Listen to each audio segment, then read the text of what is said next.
music, an hour of good old-fashioned hard-hitting rock and roll. And good evening, Jeff Tate. Hello, Steve. And good evening, Chris DeGarmo. Hello. I should have warned you guys that you have to get a little bit closer to the mic or we won't be able to hear you. How close, And Steven? a little bit closer, please. No. How do you feel? Great. You have to be just a little bit wowed out over all the attention that you guys have received in the past couple of months. How does it feel? It feels great. We're real excited and surprised, and we're just happening. Yeah, just really. This wasn't your idea, I know, but it's something I want to do, and this is my show, so I'm going. I'm going to do it. Okay. Before Can we take the chains off after we get out of here? Before we visit anymore, I would like to play a song. This is called "Queen of the Reich" by Queenryche.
Queen of the Reich by Bellevue's Queensryche. Yeah, you can applaud. Wow.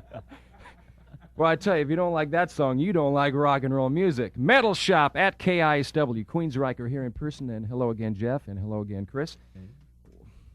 You had to get yourself a little pumped up to record that one, didn't you? I mean, you don't just walk in at 8 o'clock and do something like that, do you?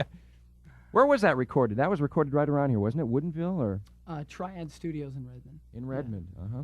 We did all the tracks like from midnight to dawn during the summer, so we were pumped up. Yeah. How long does it take a band just to go in and record a song, just one song? Let's take that song, Queen of the Reich. From start to finish, how long did it take you to get that down on wax, not on wax, but on tape, ready to be pressed? Well, I think there's basic tracks and leads and vocals, so, and then a mix down finally after you get it all down. So I'd probably take a few hours at least for each song. Yeah, it's a pretty involved process. You know, it depends on which song you're doing, what the song contains, what you're doing in it. You know, it's different for each song. Yeah. How old are you, Jeff? 23. 23. And holding. How about you, Chris? I'm 20. 20 years old. Boy, amazing. It is scary. Kim Harris is here, who is very closely affiliated with Queensryche. Come on over here for a minute, would you, Kim? Let's talk a little bit about the record contract, which of course is what Well, it's a nice contract. groups dream about having. It's nice, you know. You're with It'll do the job for now. Now Queensryche is going to be distributed internationally on EMI Records. We're on EMI worldwide. They're releasing the EP that was on our own label initially tomorrow worldwide. It's going to do real well. We're real pleased. They're really behind it right now, and it's nice to see. Yeah. This is their first metal band on EMI, and they're taking this as a real challenge and something that they can work on for a long time. We're really proud of them. They're going to do a great job for us. Yeah. We're all proud of you guys. We're proud of you, Steve. Do we You're dare? the first one to play it. Do we dare go to the telephone? Let's take a few calls, huh? All right. Slap those headphones on. Hi, thanks for waiting. Go ahead. Hey, Jeff. Yeah. Yeah, my name's Bob Keller, headbanger from Bellevue. All right. Yeah, I was wondering, what happened to the idea of Gene Simmons producing your new album? Well, he's still on our minds. Right now it's just too early to tell who is going to be our producer, and he's definitely into it, and we might be down the road. We just haven't made up our minds yet. So is he like on top of your list, or? Yeah, he and Paul Stanley both got a hold of us, and we're both interested in having a hand in it. All right, Jeff. Well, thanks a lot, and I'll see you at with Dio. Okay. All right. See you later. Bye. Thanks a lot. Hi, Hi, Kate. this Hi. is Jerry Albert out here in Edmonds, and my question is to Jeff. How'd you get the name Queensryche? Well, why don't you talk to Chris about that? I think we were just looking for something that sounded aggressive and disciplined and powerful, because we think that those are some of the key qualities that make up our lineup here. And we just kind of stumbled onto it, kind of because we wrote a song that had to deal with some of that, and also just because we thought it sounded good. Well, I think it's a pretty cool name, so you should stick with it. All right. Alrighty, talk to you later. Thanks. Alrighty, bye. Hi, KISW. You're with Queensryche. Go ahead. Yeah, this is Paul from Bellevue, and this is Brett from Bellevue. Yeah, we just want to know if Chris and Jeff have like a favorite local band that wears makeup or anything. Yeah, other than the Heats or the Cowboys, you know, we wonder if they had a favorite local band. I tell you, every band that's out there in this area is hot. You know that. Like Culprit, hot band, Q5. There's a band from Tacoma we heard today called A Taste of Iron that blew us away. They're going to be up at Lake Hills this weekend or something. We're going to go see them. And then, of course, there's Lipstick. Oh, you sweetheart. They're hot. All right, Jeff. You know, I'm waiting at home for you tonight. All right, Paul. What? Jeff, he's my brother. Jeff Tate is here from Queensryche. Chris DeGarmo is here from Queensryche. In fact, the whole band is here, but we only have one microphone, so maybe a little later on we can shuttle some more of the guys through here. But it's Metal Shop, and here's a selection that you guys chose. Why don't you introduce this Judas song? This is a song that we used to open up with. Okay, this is Jeff speaking. Go ahead. Oh, okay. Hi, Steve. Hi. I'm here now. This is a song we used to open up with when we were a band called The Mob playing cover tunes, and we just thought we'd play it because it's one of our favorite songs. Take it away.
ain't messing around. Like that, huh? Metal Shop at KISW with our special co-host tonight, Joan Rivers. No, I'm sorry, it's Queensryche. How do you guys like this? Kind of fun getting inside a radio station playing some of your favorites, huh? We're real excited, Steve. And Wake up. Wake up.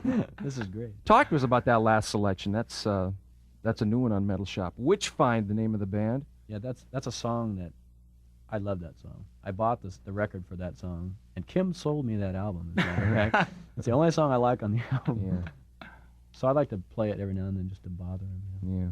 What influences, Chris, did you have as a young person growing up listening to rock and roll?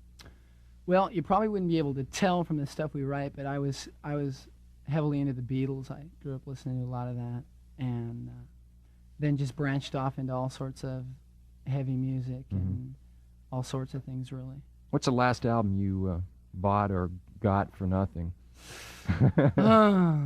Gosh, I haven't really bought any records. I have a tape deck in my car, so I buy cassettes. Probably the latest Iron Maiden album, as a matter of fact. Yeah. Yeah. How about you, Jeff? The latest album I bought? Yeah.